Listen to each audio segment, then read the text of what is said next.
At the beginning of Assassin's Creed 2, what I wanted is really to change the structure of the missions to, instead of having a main structure, it's to have different structure each time you start a new sequence of missions. There's a story that will be there. They'll drive the missions, surprise you, maybe missions that you start and you think they're going to do something, maybe you'll have a U-turn and do something else instead. Hey, I remember you. You never know really what's going to happen next in Assassin's Creed 2.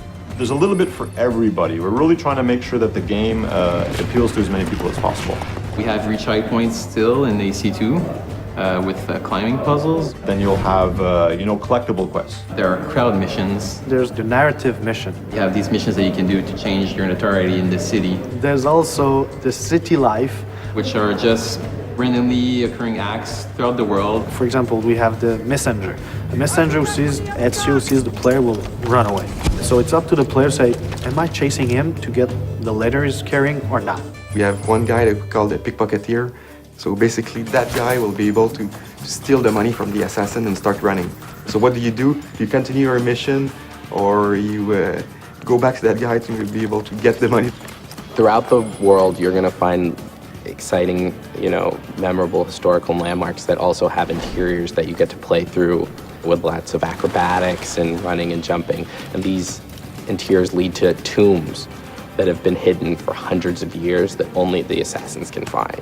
You find these caves, you find old rundown castles, you can find a church. And you'll be, doing free running around the church to eventually find a hidden treasure. The player's going to be inside the Duomo, and that interior is one of the biggest interiors in Italy. And jumping and climbing through all of it is really going to give you a sense of the awesomeness of this building and your incredible freedom. For sure, these moments will be like a wow moment. It's like having an extra game or extra games inside the game that you bought.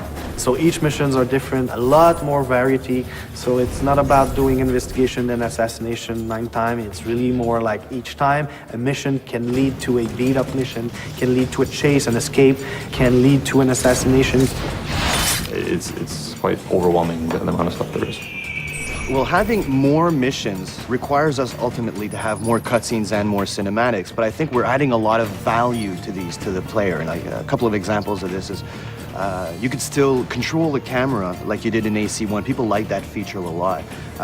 We also have mini branching cutscenes where the player will have to interact at a specific time, and this may have 2 different effects. So if you hit the cinematic at the wrong time, then you might just hug a lady, whereas if you hit it on the right time, well, who knows what's going to happen.